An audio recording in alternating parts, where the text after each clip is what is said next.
Assalamualaikum warahmatullahi wabarakatuh.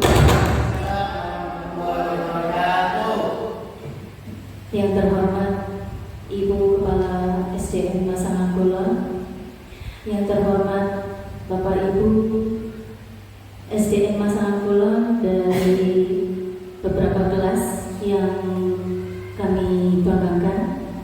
Bismillahirrahmanirrahim. Alhamdulillahilladzi hadana lihada wa ma kunna linahtadiya laula an hadanallah. Rabbi shrah li sadri wa yassir li amri wahlul 'uqdatam min lisani yafqahu qawli. Amma ba'd. Pertama-tama, marilah kita panjatkan puja dan puji syukur kehadirat Allah Subhanahu wa taala yang mana pada pagi hari ini alhamdulillah kita semua dapat berkumpul dalam keadaan sehat walafiat, dan tak lupa salawat serta salam tetap tercurahkan kepada baginda besar Muhammad sallallahu alaihi wasallam yang mana menuntun umat manusia dari jalan kegelapan menuju jalan terang benderang, yaitu berupa dinul Islam. Bapak Ibu yang saya hormati, pada pagi hari yang indah ini kita berkumpul dalam acara aksi nyata dari kami CGP atau calon guru penggerak angkatan 9, yang mana saya adalah Ibu Endri Kristiasari dan di sebelah saya adalah Bapak Agung Fatur Rahman. Kami berdua akan melakukan diseminasi tentang budaya positif. Nah, untuk itu Bapak Ibu, sebelum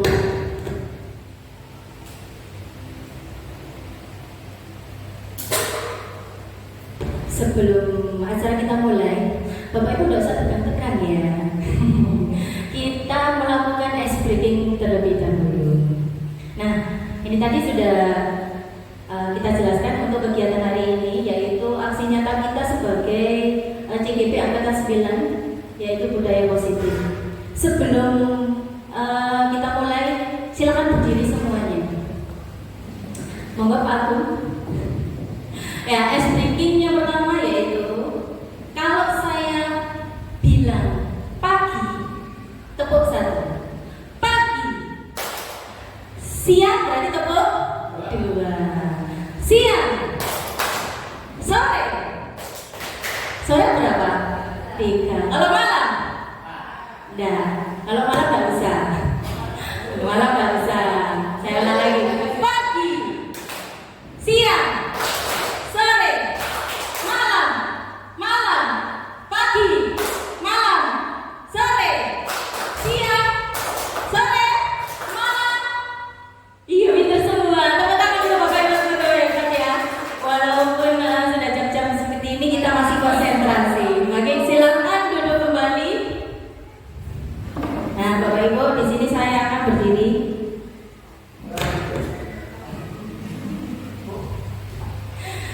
Baik,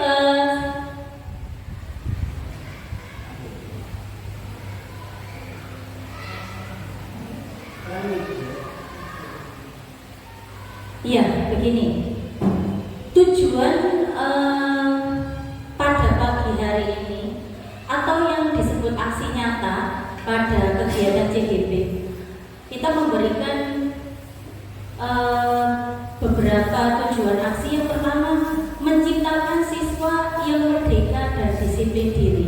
Yang kedua, menumbuhkan budaya positif di lingkungan sekolah dengan meyakini nilai-nilai kebajikan universal. Ya, itu dari tujuan aksi nyata kami. Tolak ukurnya dengan terbentuknya sebuah keyakinan kelas yang dilakukan oleh siswa dan wali kelas. Yang kedua, siswa mampu menjalankan keyakinan kelas yang telah dibuat. Sekarang pertanyaannya, apakah sama keyakinan kelas dengan peraturan kelas? Gimana Ibu, Bapak? Sama apa tidak? Keyakinan kelas dan peraturan kelas. Baik, jika tidak, apa perbedaannya? Ayo.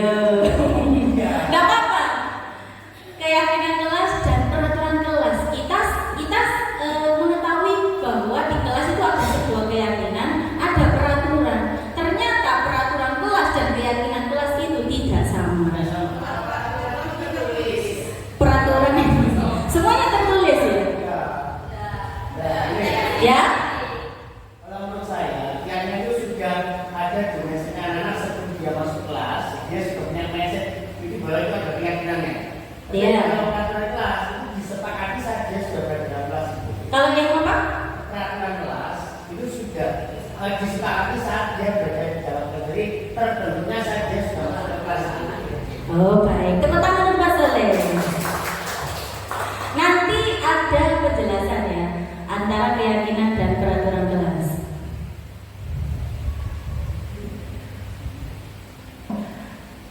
Bagaimana langkah tindakan dari kegiatan untuk budaya positif? Kita konsultasi dengan kepala sekolah mengenai pentingnya budaya positif yang didiseminasikan rekan guru. Setelah dengan kepala sekolah mengumpulkan rekan guru, Bapak Ibu di sini mengenai budaya positif. Yang ketiga, koordinasi dengan wali kelas lain membuat keyakinan kelas. Yang keempat, memantau, merefleksi, mengevaluasi keyakinan yang dibuat.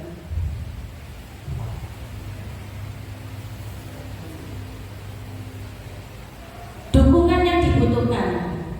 Memang dalam sebuah kegiatan kita pasti membutuhkan dukungan yang tidak lebih Bapak Ibu kepala sekolah, ya, kemudian rekan guru, yang mana suatu program itu akan berjalan baik jika dengan adanya dukungan.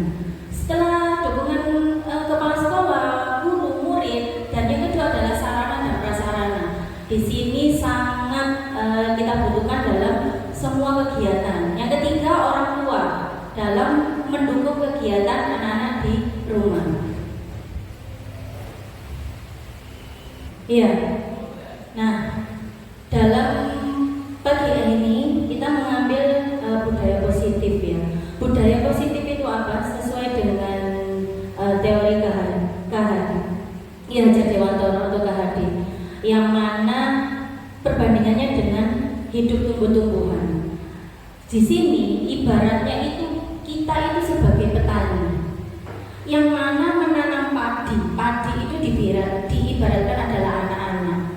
Yang kita tugasnya adalah menuntun ya tumbuhnya padi, kemudian memperbaiki kondisi tanah, memelihara tanaman padi, kemudian memberi pupuk dan lain-lainnya. Ini adalah sesuai dengan pemikiran filosofi Kahadi.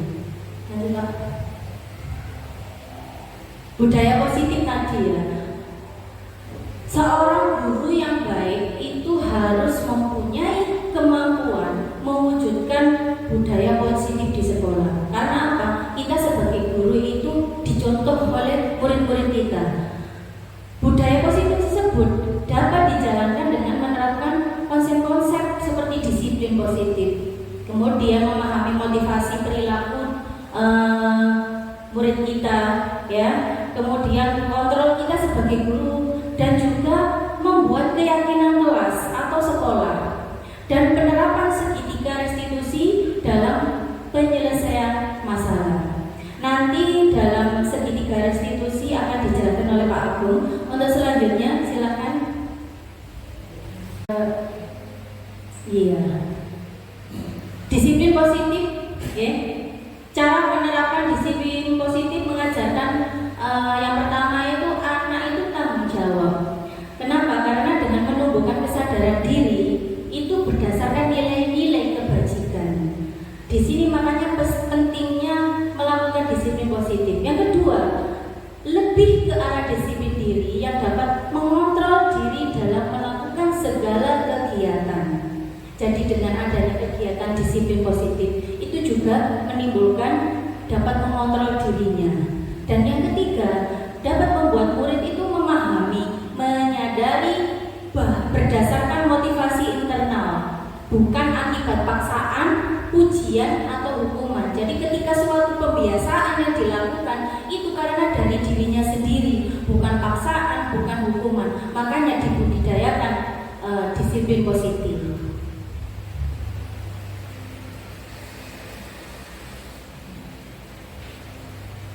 Baik, ini ada sebuah contoh perubahan paradigma dengan kepalan tangan. Sebentar, kita baca terlebih dahulu. terlebih dahulu. Misalkan di sini ada Bu Tika, ada Bu Tia, ada Bapak Ibu lainnya. Nanti minta tolong Pak Agung, saya minta kertasnya dibagi. Saya minta tolong kertasnya bagikan kepada Bapak Ibu. Satu saja, masing-masing satu. Masing-masing satu.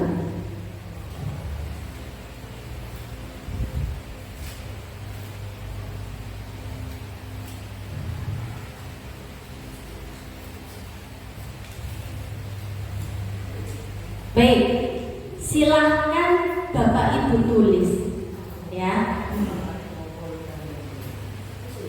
Silakan Bapak Ibu tulis yang berada di dalam kertas. Hal apa yang membuat Bapak Ibu itu sangat penting? Siapa yang sangat penting? Atau siapa boleh? Benda apa atau orang? Silakan. Yang menurut Bapak Ibu itu ini hal yang terpenting buat saya. Guys, apa itu ya? Silakan ditulis. Hal ini adalah hal yang terpenting buat saya. Hal yang terpenting buat saya, silakan Bapak Ibu tulis di kertas. Bebas. Yang menurut Bapak Ibu, inilah hal yang paling penting buat saya. Kan hal yang penting satu aja boleh. Sudah? Kalau sudah diremet-remet, iya, diremet-remet apa ya? Setelah diremet-remet di kepala. Sekarang karena berpasangan, silahkan Bapak Ibu hal yang terpenting tadi silakan diambil. Kira-kira kepalan tadi Anda lepaskan apa tidak? Silakan direbut. Kepalan tadi silakan direbut. Silakan direbut. Setelah kepalanya kertas tadi silakan direbut. Boleh enggak? Boleh enggak kira-kira? Boleh? Boleh? Apakah kepala tadi Anda lepaskan? Tidak. Karena apa? Ada sesuatu hal yang sangat berharga di sini. Coba saya pengen tahu ya, salah dua aja dengan salah satu. Betul. Apa ya? Kepalanya tadi berisi tentang apa ya? Tepuk tangan dong, pasangan seperti saya mau Bu Mary. Silakan Bu Mary. Apa Bu Mary? Apa hal yang berharga? Oh, uang. Oh, bukan ya, apa ya? Keluarga. Oke, silakan dibuka semua. Dibuka semua. Ada keluarga, ada pasangan, orang tua, anak-anak, keluarga, ibu. Iya, luar biasa sekali. Memang kalau anak laki-laki itu dominannya ke ibu, tapi kalau ibu-ibu ke keluarga. Itulah memang tugasnya seperti itu. Silakan Pak.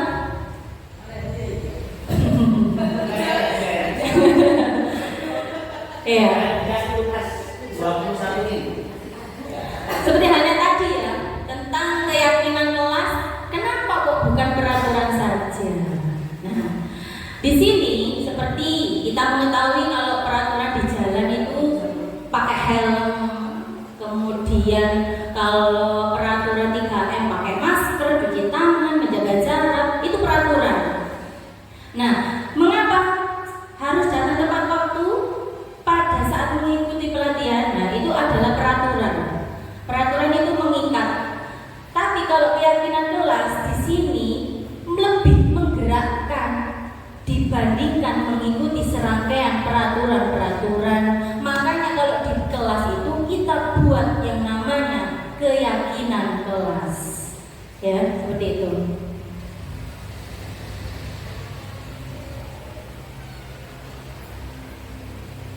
Nilai-nilai sebuah kebajikan, nilai yang disepakati bersama, lepas dari bangsa, suku, bahasa atau latar belakang.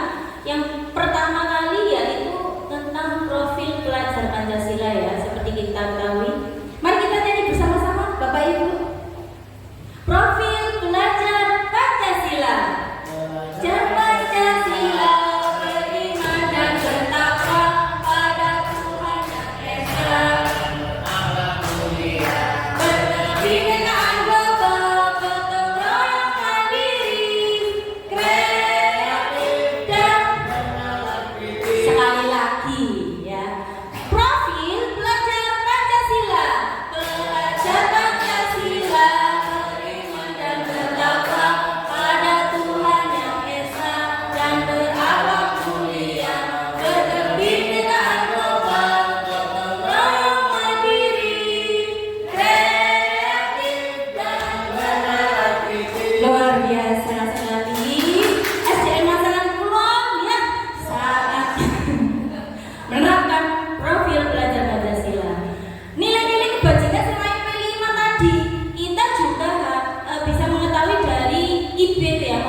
Jadi di sini ada namanya program pemerintah dan dimulai dari TK sampai usia SD kelas 5. Programnya apa? Sama seperti tadi, ada rasa toleransi, hormat, integritas, mandiri, menghargai dan sebagainya. Yang ketiga adalah life skill atau disebut dengan keterampilan hidup. Keterampilan hidup dapat dipercaya, lurus hati, kemudian pendengar yang aktif, tidak merendahkan orang lain, dan memberikan yang terbaik bagi diri sendiri. Ini adalah nilai-nilai kebajikan. Ini yang perlu kita ketahui, bahwa manusia itu punya 5 kebutuhan, baik perempuan, laki-laki, ya, ataupun yang anak-anak. Tapi di sini kebutuhan dasar manusia yang pertama, kalau menurut saya ya, yang pertama adalah kasih sayang dan rasa diterima. Apalagi yang namanya perempuan, suka nggak disayang? Oh, suka banget. Kalau yang laki-laki maunya disayang kan menyayangi. Baik, itu adalah kebutuhan dasar. Jadi kalau ibu merasa aku butuh kasih sayang, itu adalah kebutuhan dasar kita, wajar. Yang kedua, kebebasan. Pada dasarnya manusia itu tidak suka dikekang. Ada nggak yang mau dikekang? Nggak ada ya. Tapi kita tahu dengan batas-batas tertentu karena kita sudah dewasa. Setelah kasih sayang, kemudian kebebasan, kesenangan. Kesenangannya Bu Mary, kesenangannya Bu Tutut sama saya itu tidak sama. Dan di sini adalah kebutuhan dasar. Makanya misalkan kesenangan saya seperti ini, jangan dilarang-larang. Ini adalah kesenangan saya. Seperti itu. Atau Bu Mary suka mengoleksi sesuatu, atau Bu Mary suka melukis ataupun apapun. Itu adalah sebuah kebutuhan dasar manusia. Setelah kebutuhan dasar manusia yang ketiga, yaitu keempat, kebebasan. Kebebasan tadi sudah ya? Sudah. Penguasaan. Penguasaan apa di sini? Kita itu sebagai manusia punya harga diri, punya keinginan dianggap, dan juga mempunyai sifat memimpin, kemudian diakui, berprestasi, didengar. Ini ada butuh namanya penguasaan. Itu adalah kebutuhan dasar manusia. Dan yang terakhir adalah bertahan hidup. Makan, tempat tinggal, keamanan, kesehatan, kebutuhan bertahan hidup itu baik secara psikis maupun psikologis.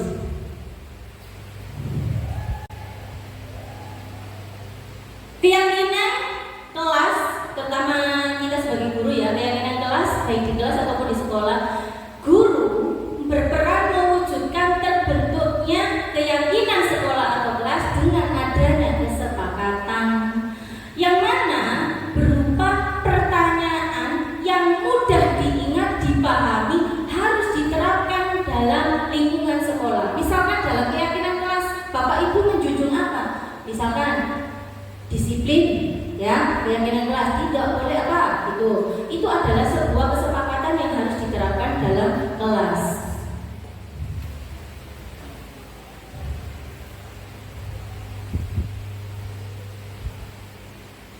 Motivasi perilaku manusia untuk menghindari ketidaknyamanan atau hukuman. Yang kedua itu mendapat imbalan atau penghargaan dari orang lain. Dan yang ketiga, menjadi orang yang mereka inginkan dan menghargai diri sendiri dengan nilai-nilai yang mereka percaya. Ini adalah salah satu motivasi bagaimana manusia berperilaku. Motivasi perilaku manusia yang dari internal untuk menjadi orang yang mereka inginkan dan menghargai diri sendiri dengan nilai-nilai yang mereka percaya. Hindari hukuman. Jadi kita sebagai guru hindari hukuman di kelas dan memberikan penghargaan. Berlebihan, memberikan penghargaan berlebihan agar meminimalisir motivasi eksternal mereka. Ya, kita dorong motivasi internal mereka. Bukan dari segala sesuatu dinilai dari misalkan hadiah. Ini yang sangat penting perlu kita ketahui. Kita kira-kira nanti Bapak Ibu bisa melihat, oh saya sebagai manajer, saya sebagai teman, nanti juga akan dijelaskan oleh Pak Agung. Posisi kontrol guru di dalam kelas satu, apabila ada melakukan kesalahan, Bapak Ibu menghukum. Bapak Ibu itu berada dalam kontrol sebagai penghukum. Yang kedua, membuat merasa bersalah. Jadi misalkan murid Bapak Ibu merasa bersalah, kenapa kamu terlambat? Ibu loh, ibu misalkan terlambat karena apa ya? Biasanya alasannya kalau terlambat apa ya? Kesiangan. Ya, Bu Guru lo menunggu dari tadi. Nah, seperti itu. Bu Guru lo menunggu dari tadi. Jadi dia itu merasa bersalah karena sudah ditunggu Bapak Ibu gurunya. Berarti posisi Ibu Guru tadi sebagai pembuat merasa bersalah. Biasanya kan telat. Kenapa kamu telat? Ada yang seperti itu. Kenapa kamu telat? Langsung kamu silakan di luar. Nah itu posisi sebagai penghukum. Tapi kalau pembuat merasa bersalah seperti tadi, kenapa kamu terlambat? Bu Guru lo sudah nungguin dari tadi. Nah itu merasa bersalah. Akhirnya anak-anak mungkin memicu rasa nggak mau mengulangi lagi. Posisi kamu sebagai teman, ya sebagai teman di sini bukan berarti kita tidak tahu posisinya. Tapi apabila ada masalah, kita sebagai guru bisa memposisikan bagaimana menjadi seorang teman. Yang keempat, pemantau. Pemantau itu tetap memantau perilaku anak-anak apabila terjadi kesalahan. Yang terakhir adalah manajer. Nah, di sini nanti ada penjelasannya yang manajer, Pak Agung.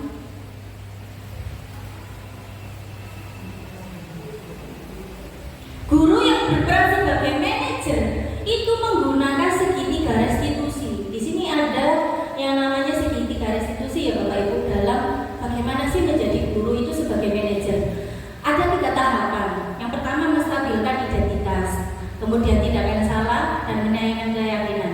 Di sini nanti ada video Pak Agung bagaimana menjalankan guru, posisi gurunya menjadi manajer ya Pak tadi. Insyaallah begitu. Tujuannya apa?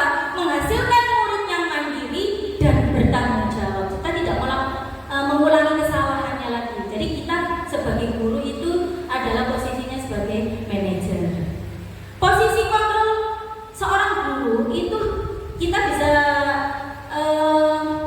menempatkan diri sebagai manajer, yang mana guru berbuat sesuatu bersama murid, mempersilahkan murid, mempertanggungjawabkan perilaku dan mendukung agar dapat menemukan solusi dari permasalahannya tadi. Nah, ini fungsi dari sebagai manajer, yang mana anak tadi membuat salah, ada solusinya. Yang kedua, mengacu pada restitusi dapat menjadikan murid sebagai manajer sehingga tercipta identitas yang positif dan berhasil pada diri murid.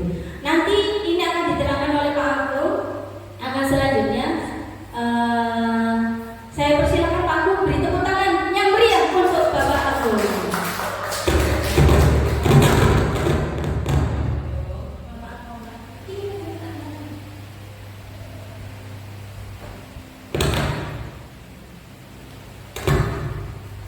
Terima kasih disampaikan oleh Bu Hendri. Materinya masih banyak Bu Hendri ya. Nah ini belum dilanjut Bu Hendri. Nama saya terima kasih Bapak Ibu. Perkenalkan, saya Agung Fatur Rahman dari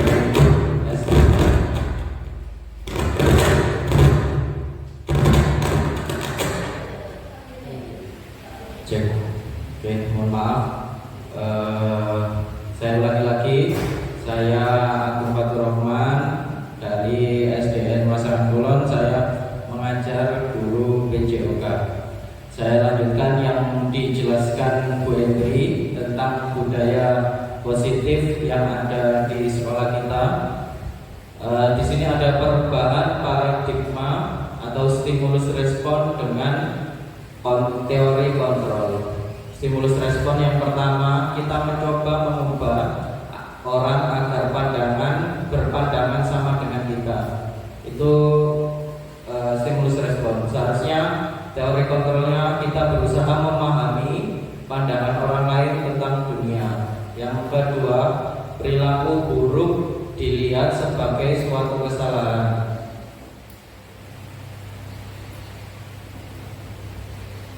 Selanjutnya teori kontrolnya adalah semua perilaku memiliki tujuan. Nanti dijelaskan di segitiga restitusi. Orang lain bisa mengontrol saya. Terus teori kontrolnya hanya Anda yang bisa mengontrol diri Anda sendiri. Saya bisa mengontrol orang lain. Teori kontrolnya Anda tidak bisa mengontrol orang lain. Selanjutnya pemaksaan ada pada saat bujukan gagal. Atau teori kontrolnya kita berkolaborasi dan konsensus menciptakan pilihan terhadap masalah yang ada. Kemudian model berpikir menang kalah. Tapi untuk teori kontrol kita terhadap masalah anak didik kita adalah model berpikir menang-menang. Selanjutnya adalah ini Bapak Ibu, cara yang terbaik untuk menyelesaikan masalah anak didik kita, yaitu dengan melakukan segitiga restitusi. Segitiga restitusi itu suatu proses dialog yang dijalankan oleh guru agar dapat menghasilkan murid yang mandiri dan bertanggung jawab. Segitiga restitusi itu terdiri dari yang pertama, menstabilkan identitas. Nanti ada apa saja yang dilakukan Bapak Ibu guru dari metode atau tahap pertama menstabilkan identitas. Kemudian yang kedua adalah validasi tindakan yang salah. Itu di sini ada, kamu tentu punya alasan mengapa melakukan kesalahan tersebut. Itu memvalidasi tindakan yang salah. Yang terakhir menanyakan keyakinan. Keyakinan kelas apa yang telah kita sepakati? Tadi sudah dijelaskan Bu Edri. Sebelum belajar, anak-anak harus dibuatkan keyakinan kelas, ya. Kemudian pertanyaan untuk menanyakan keyakinan, kamu ingin menjadi orang seperti apa, ya, untuk menyelesaikan masalah terhadap anak tersebut. Selanjutnya, menstabilkan identitas berdasarkan prinsip membuat kesalahan adalah bagian dari proses. Bapak Ibu, anak-anak yang membuat kesalahan jangan dihukum. Tadi ada 5 posisi kontrol guru, ya. Anak-anak itu kalau membuat kesalahan jangan dihukum. Yang benar adalah Bapak Ibu harus bisa sebagai manajer. Ya, ini menstabilkan identitas adalah proses pembelajaran yang nantinya akan bergeser dari identitas gagal, karena anak yang membuat kesalahan itu adalah gagal. Kemudian Bapak Ibu menggunakan segitiga restitusi akan menjadi identitas sukses. Seperti itu. Selanjutnya segitiga restitusi ini cara-caranya. Yang pertama adalah menstabilkan identitas berdasarkan prinsip membuat kesalahan, sama dengan yang tadi. Saya lanjutkan di tahap yang kedua, validasi tindakan salah adalah memenuhi kebutuhan dasar sebuah tindakan untuk menemukan cara-cara paling efektif untuk memenuhi kebutuhan tersebut. Kebutuhan ini sama kayak yang tadi, kebutuhan 5 kebutuhan dasar manusia yang tadi sudah ditayangkan di slide. Yang terakhir adalah menanyakan keyakinan, mampu mengkaitkan keyakinan yang kita buat pada saat awal atau kita dengan murid itu membuat keyakinan kelas, itu nanti kita tanyakan pada saat menyelesaikan masalah ke anak-anak.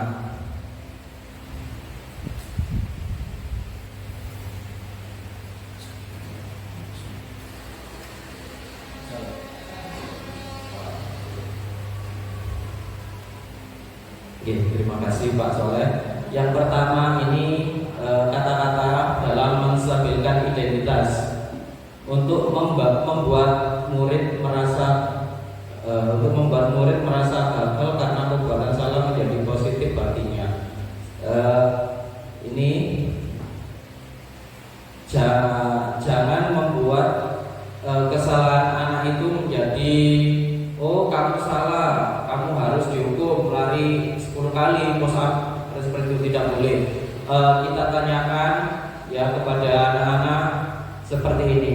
Berbuat salah itu hal manusiawi, tidak ada manusia yang sempurna. Bapak Ibu juga pernah berbuat salah. Yang kedua, kita pasti bisa menyelesaikan masalah ini. Selanjutnya, Bapak atau Ibu tidak tertarik untuk mencari tahu yang benar, siapa yang salah. Bapak Ibu lebih tertarik untuk menyelesaikan masalah anak-anak.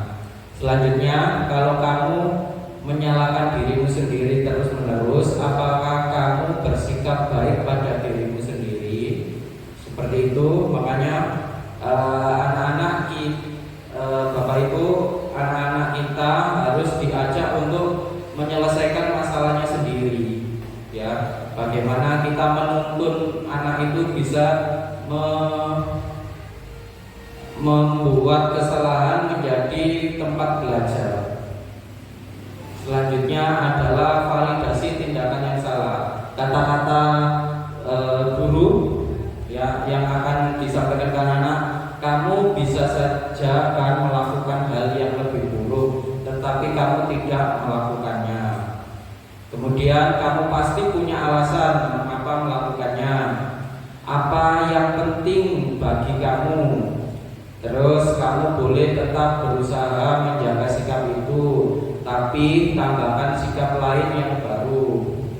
Kemudian, maukah kamu belajar cara lain untuk mendapat yang kamu butuhkan tanpa harus memukul? Selanjutnya, apakah kamu bisa melakukan dengan lebih baik besok? Ini tahapan yang kedua, validasi tindakan, yang nanti Bapak Ibu bisa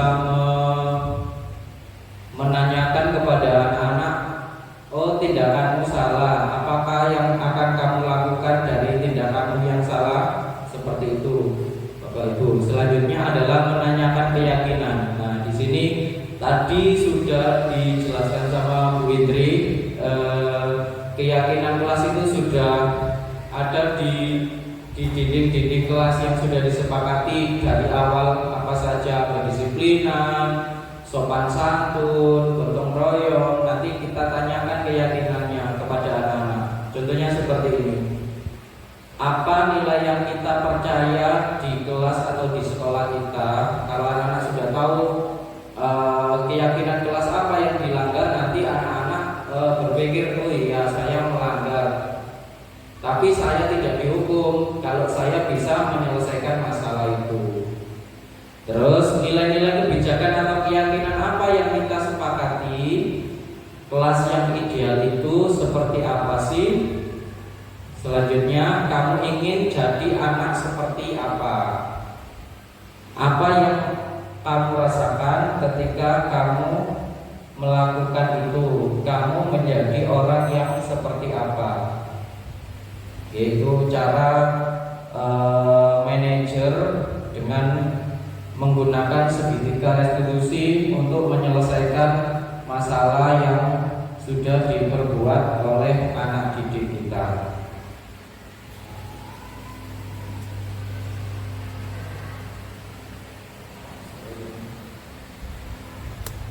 Nah, ini contoh penerapan segitiga restitusi.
sambil menunggu video.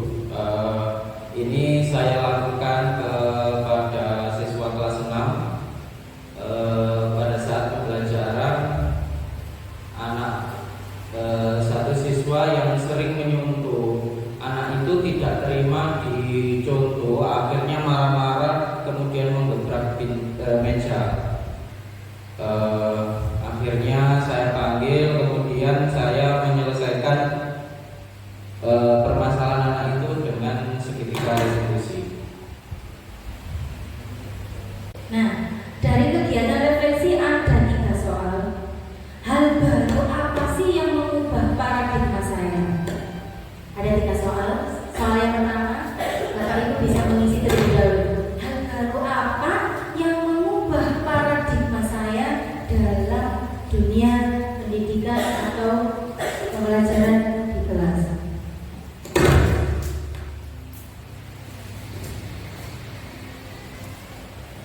Hal baru apa yang mengubah paradigma saya? Pak, bisa? Iya, yang kuning, yang pertanyaan kedua.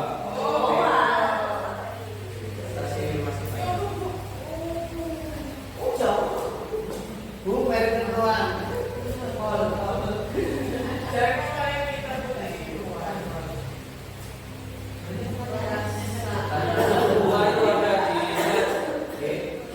Di slide perasaan apa yang muncul selama mengikuti diseminasi ini ya, khususnya mengenai makna disiplin dan motivasi. Oke, bagi Bapak Ibu. Yang kuning pertanyaan kedua, nanti yang nomor 3 warna merah. Saya akan menjadi among kemarin apa? Menjadi guru yang seperti apa? Oke, tadi ada sebagai penghukum, sebagai manajer, sebagai pemantau.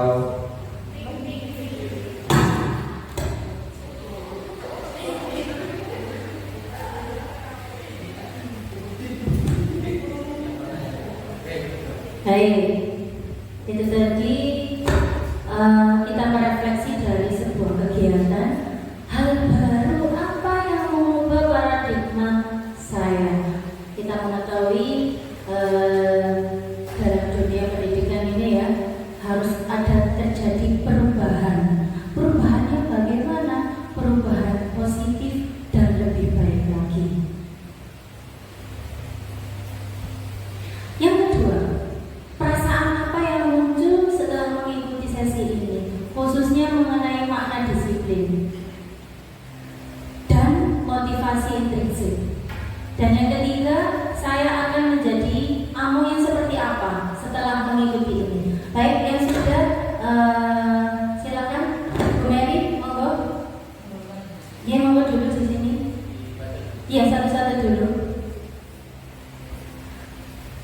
Hal baru apa yang mengubah paradigma saya?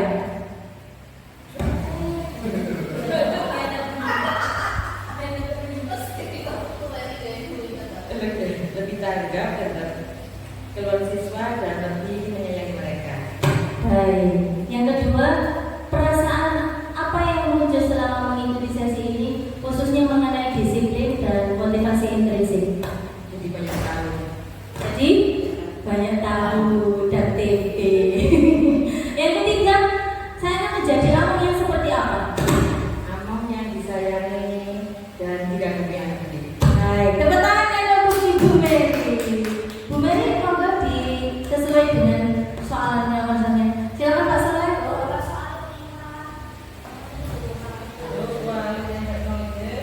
Oh iya. Mau jadi guru seperti apa? Tadi ada 5. Jadi penghukum, Manajer, pemantau. atau yang tadi yang sudah disampaikan tadi manajer.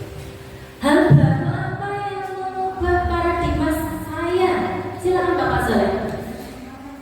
Bahwa guru selain mengajar juga harus sebagai manajer. Luar biasa sekali. Perasaan apa yang muncul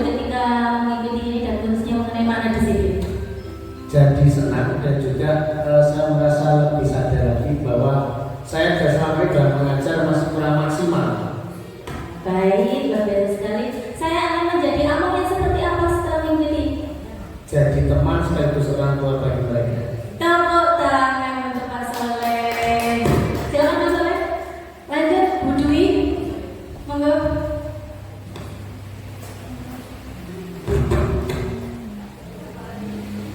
Hal baru apa yang membawa paradigma saya?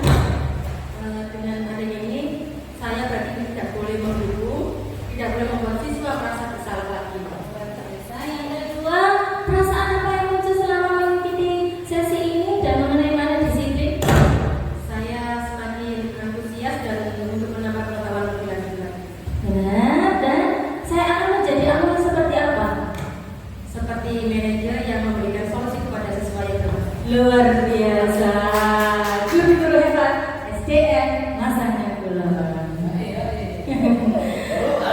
Kemudian, monggo kemudian. Ya Bapak kemudian. Hal baru apa yang mengubah paradigma saya? Saya tidak berlangsung menyalahkan murid. Benar sekali. Perasaan apa yang muncul setelah mengikuti sesi ini dan mengenai makna disiplin? Senang karena bisa menambah kebiasaan anak saya di kelas biar lebih baik lagi dalam mengajar. Luar biasa. Saya akan menjadi among yang seperti apa? Manajer bagi anak-anak guru yang lebih baik. Ya, dia mungkin dan semangat. Luar biasa untuk dia. Silakan, Bu Tutut tetap ketiga. Oke, baik. Hal baru apa yang mengubah paradigma saya? Menjadi lebih sabar dan memberi motivasi terkait. Iya, bagus sekali. Perasaan yang muncul selama mengikuti sesi ini bagaimana? Menyenangkan karena menambah ilmu dan ilmu. Baik, terima kasih. Dan yang ketiga, saya akan menjadi among yang seperti apa setelah mengikuti sesi ini? Menjadi among manajer dan penyayang kepada anak. Luar biasa sekali untuk Bu Tika.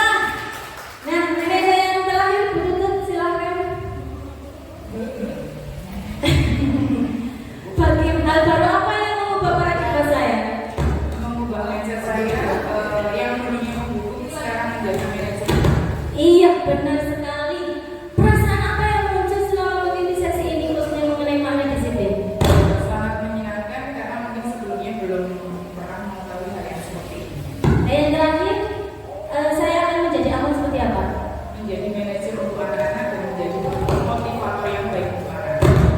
Baik, terima kasih tepuk tangan semuanya. Di sini pas azan ya. Nah, untuk kegiatan penutup nanti akan ditutup oleh Pak Agung ya. Oke. Di sini saya dari Bapak Ibu kegiatan refleksi kita bisa mengambil kesimpulan bahwa kita sebagai guru harus mengubah paradigma kita, ya paradigma lama yang mana dari menghukum, ya kita menjadikan posisi kita guru adalah sebagai manajer. Monggo untuk Pak Agung ditutup pada kegiatan hari ini. Saya serahkan dulu kepada Pak Agung.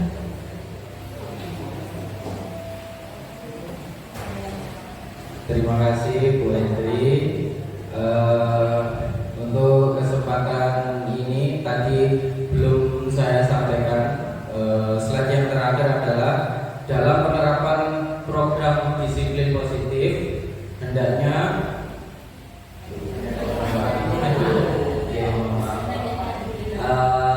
guru memiliki standar kepribadian profesional dan sosial yang baik, di mana guru mampu merefleksikan dirinya dalam posisi kontrol saat ini, bagaimana perjalanan dirinya sebagai among atau manajer yang menuntun murid-muridnya menjadi insan yang mandiri, merdeka, dan bertanggung jawab. Itu merupakan standar nasional pendidikan kita. Oke. Demikian diseminasi kami, saya dan Bu Hendri.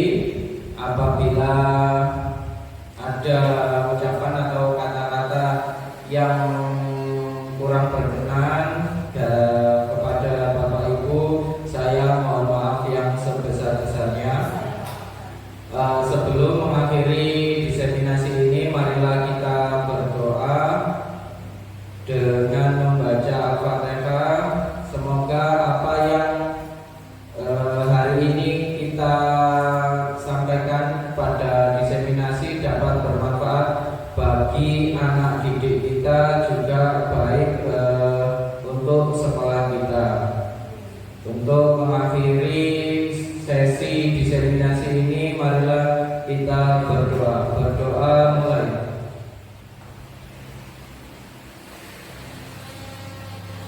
Berdoa selesai. Terima kasih Bapak Ibu Guru atas partisipasinya dalam diseminasi calon guru penggerak dengan tema disiplin positif.